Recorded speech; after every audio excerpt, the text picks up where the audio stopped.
আজকে আমরা নিফটিকে দেখেছি 23,110 পর্যন্ত হাই যেতে। আমরা নিফটির মধ্যে আজকে নতুন একটা হাই দেখতে পেলাম, কিন্তু আমরা সেটা দেখলাম সাস্টেন করতে পারলো না। সেকেন্ড হাফে নিফটির মধ্যে একটা বড় সেলিং এসছে। আর ব্যাংক নিফটিতেও আমরা দেখেছি ব্যাংক নিফটি 49,688 পর্যন্ত হাই দেখিয়ে ব্যাংক নিফটির যেটা সর্বোচ্চ হাই আছে এখনো সেটা অ্যাচিভ করতে পারেনি। তো সেটা নিয়েও ডিসকাস করব। তা মোটামুটি ব্যাংক নিফটিতেও কিন্তু আমরা একটা নিচের দিকে ক্লোজিং পেয়েছি, সেটা হচ্ছে 49,262 কাছে ক্লোজিং পেয়েছি। তো নিফটি ব্যাংক নিফটি নিয়ে ডিসকাস করব, এছাড়াও কয়েকটা স্টক নিয়ে ডিসকাস করব। তাহলে ভিডিওটা শুরু করা যাক। আমি নিরুপমা, শেয়ার শেখো চ্যানেলের পক্ষ থেকে সকল বন্ধুদের স্বাগত জানাই। আর চ্যানেলটা যদি সাবস্ক্রাইব না করে থাকেন তাহলে অবশ্যই চ্যানেলটা সাবস্ক্রাইব করে নেবেন, আর পাশে থাকা বেল আইকনটা প্রেস করবেন। আমি ভিডিও আপলোড করার সাথে সাথে আপনাদের কাছে ভিডিওটা পৌঁছে যাবে। মার্কেটের মধ্যে আজকে আমরা নিফটিতে দেখলাম একটা নতুন হাই তৈরি করলো, সেটা হচ্ছে 23,110। নিফটিকে আমরা সেকেন্ড হাফে দেখলাম সেখানে কিন্তু একটা ভালো সেলিং এলো। সেখান থেকে আমরা দেখেছি নিফটির লো করেছে 22,871।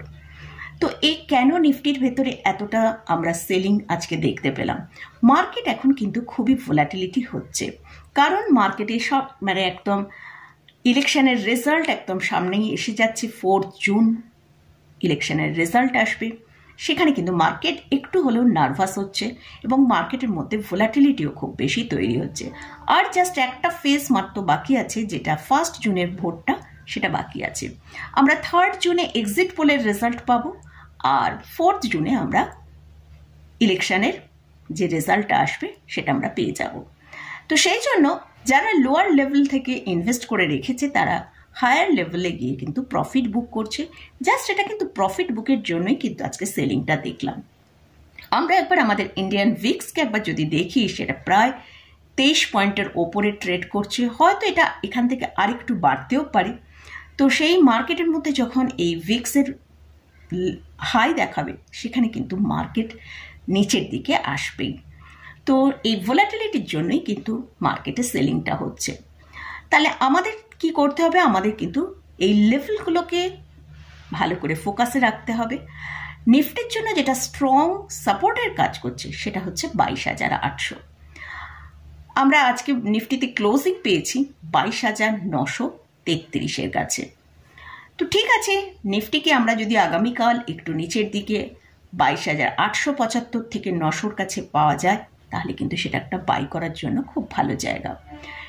নিফটির জন্য যেটা ইম্পর্টেন্ট লেভেল সেটা হচ্ছে 22,850 থেকে 22,875। তো আমাদের সেটা ওয়াচ করতে হবে। আর ওপরে থাকবে ততক্ষণ কিন্তু আমরা আবার 23,000-এর ওপরে পৌঁছে যেতে পারবো। 23,100, 23,250 ইমিডিয়েট কিন্তু আমরা নিফটির মধ্যে দেখতে পারি। 23,800 কিন্তু স্ট্রং একটা সাপোর্ট আছে। আশা করা যাচ্ছে হয়তো 22,800টা আমরা ইমিডিয়েট ভাঙতে নাও পারি। তো যাই হোক, 22,800 ভাঙলে আমরা কিন্তু অনেকটা নিচে চলে আসতে পারি। তো ঠিক আছে, সেটা আমাদের অবজার্ভ করতে হবে। আর এবার আসছি ব্যাংক নিফটিতে। ব্যাংক নিফটি কিন্তু একটা খুব ভালো পজিশনে ট্রেড করছে। ব্যাংক নিফটিতে নিফটির মতন আমরা এতটা সেলিং ব্যাংক নিফটিতে কিন্তু দেখিনি। সেক্ষেত্রে আমরা দেখলাম ব্যাংক নিফটি তার যে সর্বোচ্চ হাই আছে সেটা 49,974, সেইটা এখনো টাচ করতে পারেনি। কিন্তু আমরা নিফটিতে একের পর এক নতুন নতুন হাই দেখতে পাচ্ছি। তো আশা করছি ব্যাংক নিফটিতেও কিন্তু আমরা একটা নতুন হাই দেখার কিন্তু সম্ভাবনা আছে। ব্যাংক নিফটি যতক্ষণ 49,000-এর ওপরে আছে ততক্ষণ কিন্তু নার্ভাসের কিচ্ছু নেই। ব্যাংক নিফটিতে আমরা ক্লোজিং পেয়েছি সেটা হচ্ছে 49,262। তো ব্যাংক নিফটির জন্য আমাদের যে লেভেলটা আমাদের ফলো করতে হবে সেটা হচ্ছে 49,000।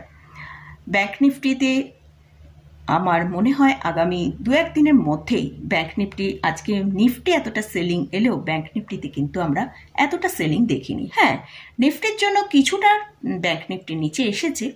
তো ব্যাংক নিফটি তার কিন্তু যে ইম্পর্টেন্ট লেভেল 49,000-কে কিন্তু সেটা খুব ভালো করে মেনটেন করে ওপরের দিকে ট্রেড করেছে। ক্লোজিং পেয়েছি 49,262-তে।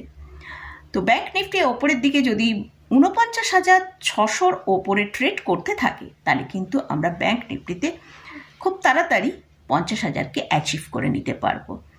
তো লাস্ট ওয়েডনেসডেতে ব্যাংক নিফটির এক্সপায়ারি আছে, আমরা সেটা সবাই জানি।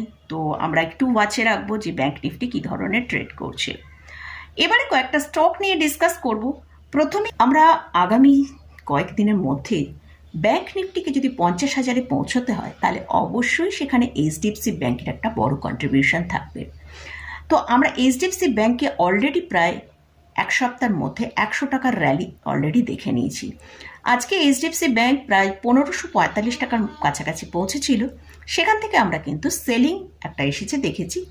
তো এইচডিএফসি ব্যাংকে 1519 থেকে 20 টাকার মতন স্টপ লস রেখে এইচডিএফসি ব্যাংকে ওয়াচ করা যেতে পারে এবং টার্গেট হিসেবে এইচডিএফসি ব্যাংক হয়তো 1550 থেকে 1600 টাকা টার্গেটে পৌঁছে যেতে পারে।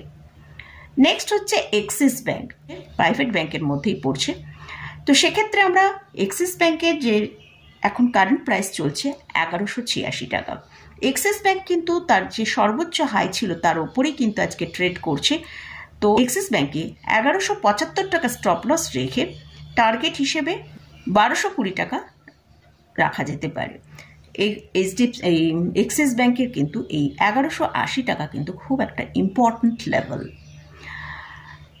SBI, PNB, bank of Baroda অবশ্যই আমাদের ওয়াচে থাকবে এবং এসবিআই 840 টাকা যে টার্গেট দিয়েছিলাম সেটা অ্যাচিভ হয়ে গেছে।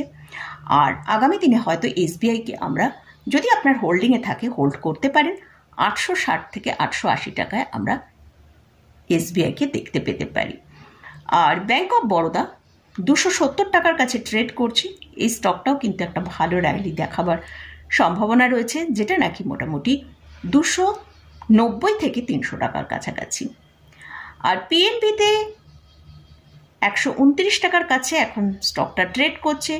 এই স্টকটাতেও আগামী দিনে 134 থেকে 37 টাকার টার্গেট আমরা ইমিডিয়েট দেখতে পারি। এবার আসছি আইটি স্টকের ক্ষেত্রে। আইটি সেক্টরের মধ্যে আজকে আমরা একটা ভালো বাই দেখেছি। তো সেখানে আমি এইচসিএল টেক নিয়ে আলোচনা করছি।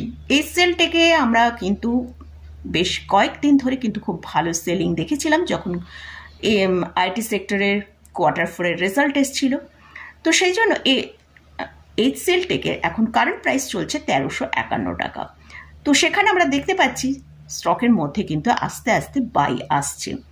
তো সেই জন্য এই স্টকটাকে আমাদের ওয়াচ লিস্টে রাখলে, আমরা যদি খুব শর্ট টার্মের জন্য রাখি 1436 টাকা, আর সেকেন্ড টার্গেট সেটার জন্য কিন্তু আমাদের স্টকটা হোল্ড করতে হবে। সেটার জন্য আমাদের 1550 টাকা থেকে 1600 টাকা পর্যন্ত টার্গেট আমরা দেখতে পেতে পারি এইচসিএল টেকে। তবে অবশ্যই এই 1550 থেকে 1600 টাকা টার্গেট দেখতে গেলে আমাদের কিন্তু মিনিমাম 4 থেকে 5 মাস হোল্ড করতে হবে। আর এর জন্য যে স্ট্রিক্টলি স্টপ লসটা ফলো করতে হবে সেটা হচ্ছে 1320 টাকা। আর এই স্টকটার এখন আরএসআই চলছে 40-এর কাছাকাছি। তো আমরা অনেকটা নিচের লেভেলের স্টকটাকে এখন পাচ্ছি। তো আগামী দিনে কিন্তু এই স্টকের মধ্যে একটা ভালো র্যালি আমরা দেখতে পেতে পারি। এছাড়াও আপনারা আইটি স্টকের মধ্যে অ্যাপেল ইন্ডিয়া, সাইন্ট এইসব স্টকেও কিন্তু আপনাদের ওয়াচে রাখতে পারেন। তো মোটামুটি আজকে ইন্ডেক্স নিয়ে এবং বিভিন্ন স্টক নিয়ে আলোচনা করলাম, যেগুলো আমার মনে হচ্ছে আগামী দিনে ভালো র্যালি দেখাতে পারে। তো সেগুলো নিয়ে আলোচনা করলাম। ব্যাংকিং সেক্টরের মধ্যে আমার মনে হচ্ছে আগামী দিন কয়েকদিনের ভেতরেই হয়তো আমরা 50,000-এ অ্যাচিভ করে নিতে পারবো। আর মার্কেট কিন্তু এখন হয়তো আজকে আমরা নিফটির মধ্যে একটা ভোলাটিলিটি দেখতে পেলাম এবং সেলিং দেখলাম, কিন্তু তবুও মার্কেট কিন্তু বুলিশ মোটেই আছে। নিফটি যতক্ষণ তার 22,800-র উপরে চলছে, সেটা কিন্তু সেখানে ভালো বাইও দেখতে পাবো এবং নিফটিকে ওপরের দিকে যেতে দেখতে পারি। তো মোটামুটি এটা সবটাই আমি আমার ভিউটাই আপনাদের সাথে শেয়ার করলাম। আপনারা যদি এই ইন্ডেক্সে বা স্টকে কোথাও কোনো পজিশন নেন, আপনারা আগে ভালো করে রিসার্চ করে নেবেন, নিয়ে তারপর পজিশন নেবেন। মোটামুটি আজকের মতন ভিডিওটা এখানেই শেষ করছি। ভিডিওটা যদি ভালো লাগে অবশ্যই লাইক করবেন, শেয়ার করবেন, সাবস্ক্রাইব করবেন। ধন্যবাদ।